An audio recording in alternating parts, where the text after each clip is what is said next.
कौवा और उल्लू। बहुत समय पहले की बात है कि एक वन में एक विशाल बरगद का पेड़ कौवों की राजधानी था। हजारों कौवे उस पर वास करते थे। उसी पेड़ पर कौवों का राजा मेघवाड़ भी रहता था। बरगद के पेड़ के पास ही एक पहाड़ी थी जिसमें असंख्य गुफाएं थीं। उन गुफाओं में उल्लू निवास करते थे। उनका राजा अरिमर्दन था। अरिमर्दन बहुत पराक्रमी राजा था। कौवों को तो उसने उल्लुओं का दुश्मन नंबर 1 घोषित कर रखा था।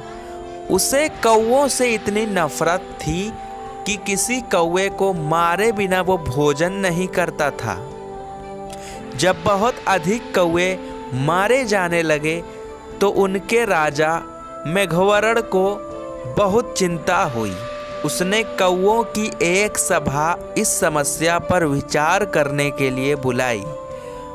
मेघवरण बोला, मेरे प्यारे कौवों, आपको तो पता ही है कि उल्लुओं के आक्रमणों के कारण हमारा जीवन असुरक्षित हो गया है। हमारा शत्रु शक्तिशाली है और अहंकारी भी।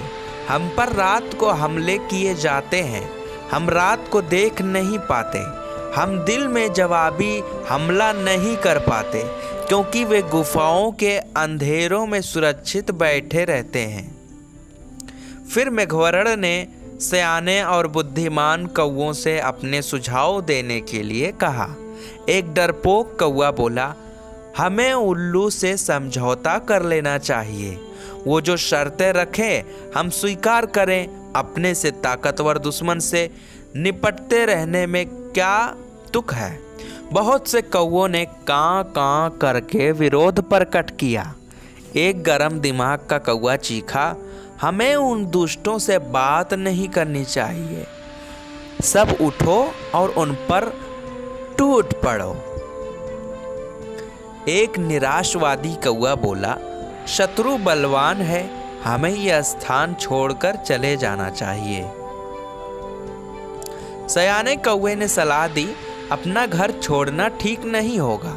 हम यहाँ से गए तो बिल्कुल ही टूट जाएंगे। हमें यहीं रहकर और पक्षियों से सहायता लेनी चाहिए। कौवों में सबसे चतुर व बुद्धिमान स्थिरजीवी नामक कौवा था जो चुपचाप बैठा सबकी दलीलें सुन रहा था। राजा मेघवरण उसकी ओर मुड़ा, महाशय आप चुप हैं, मैं आपकी राय जानना चाहता हूँ।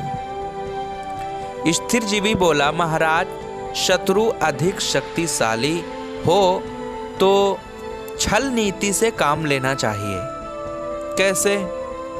कैसे छल नीति? जरा साफ साफ बताइए, स्थिरजीवी राजा ने कहा। स्थिरजीवी बोला, आप मुझे भला बुरा कहिए और मुझ पर जानलेवा हमला कीजिए। मेघवरण चौंका, ये आप क्या कह रहे हैं स्थिरजीवी? स्थिरजीवी राजा मेघवरण वाली डाली पर जाकर कान में बोला, छल नीति के लिए हमें ये नाटक करना पड़ेगा। हमारे आसपास के पेड़ों पर उल्लू जासूस हमारी इस सभा की सारी कार्यवाही देख रहे हैं। उन्हें दिखाकर हमें फूट और झगड़े का नाटक करना होगा। इसके बाद आप सारे कौवों को लेकर एक पर्वत पर जाकर हमारी प्रतीक्षा करें। मैं उल्लुओं के दल में शामिल होकर उनके विनाश का सम्मान जुटाऊंगा। घर का भेदी बनकर उनकी लंका ढाऊंगा। फिर नाटक शुरू हुआ। स्थिरजीवी चिल्लाकर बोला, मैं जैसा कहता हूँ वैसा कर।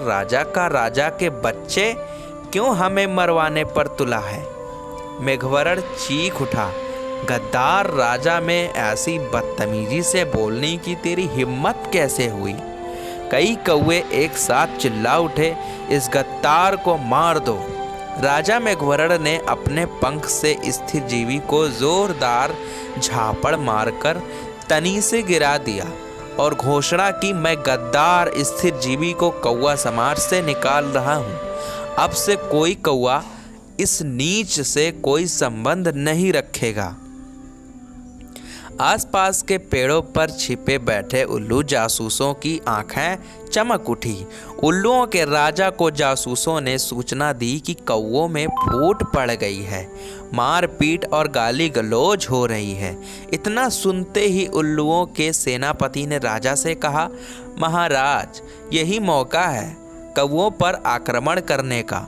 इस समय हम उन्हें आसानी से हरा देंगे। उल्लुओं के राजा अरिमर्दन को सेनापति की बात सही लगी। उसने तुरंत आक्रमण का आदेश दिया। बस फिर क्या था, हजारों उल्लुओं की सेना बरगद के पेड़ पर आक्रमण करने चल दी, परंतु वहां एक भी कौवा नहीं मिला।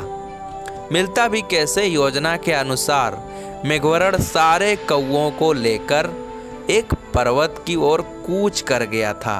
पेड़ खाली पाकर उल्लुओं के राजा ने थूका। कौवे हमारा सामना करने के बजाय भाग गए। ऐसे कायरों पर हजार थू। सारे उल्लू हू की आवाज निकालकर अपनी जीत की घोषणा करने लगे।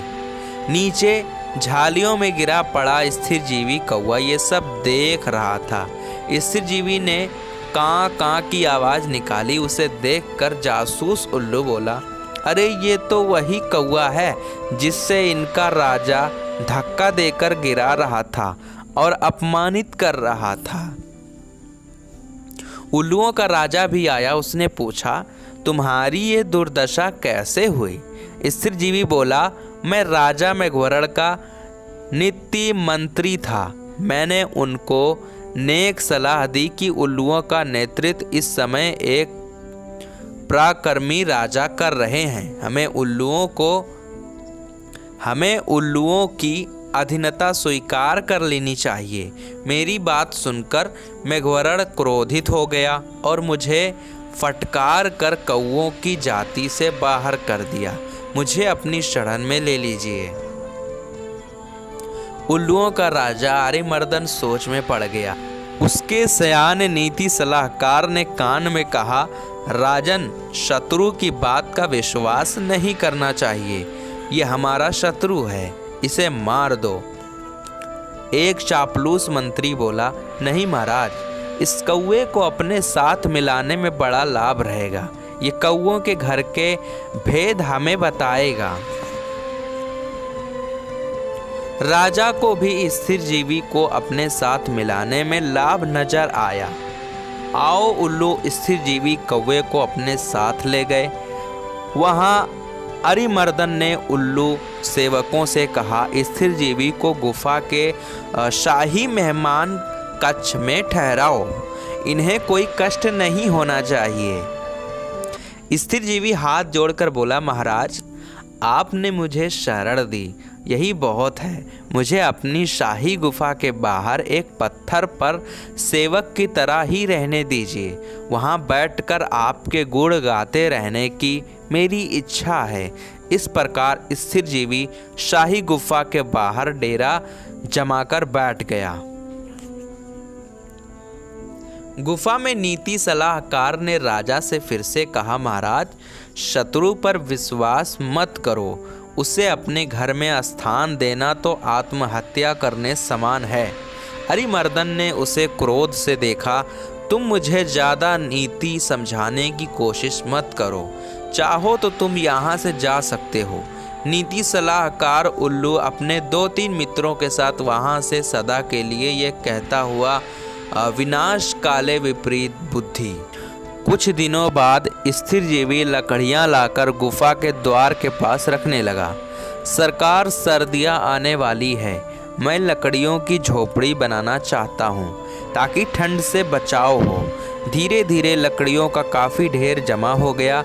एक दिन जब सारे उल्लू सो रहे थे तो स्थिर जीवी वहाँ से उड़कर सीधे उस पर्वत पर पहुँचा जहाँ मेघवरण और कौवों सहित उसी की प्रतीक्षा कर रहे थे। स्थिर जीवी ने कहा, अब आप सब निकट के जंगल से जहाँ आग लगी है एक एक जलती लकड़ी चोंच में उठाकर मेरे पीछे आइए।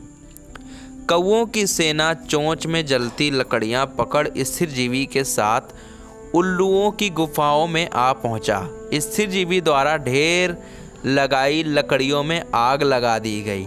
सभी उल्लू जलने या दम घुटने से मर गए। राजा मेघवर्ण ने स्थिर जीवी को कौओ रतन की उपाधि दी। सीख क्या मिलती है हम आपको बताते हैं। शत्रु को अपने घर में पनाह देना अपने ही विनाश का सम्मान जुटाता है। इस कहानी से आपको भी कुछ न कुछ सीखने को मिला है तो हमें कमेंट में ज़रूर बताएं और हमारी ऐसे ही कहानियाँ सुनने के लिए हमारे चैनल को सब्सक्राइब करके बेल आइकन ज़रूर दबाएं।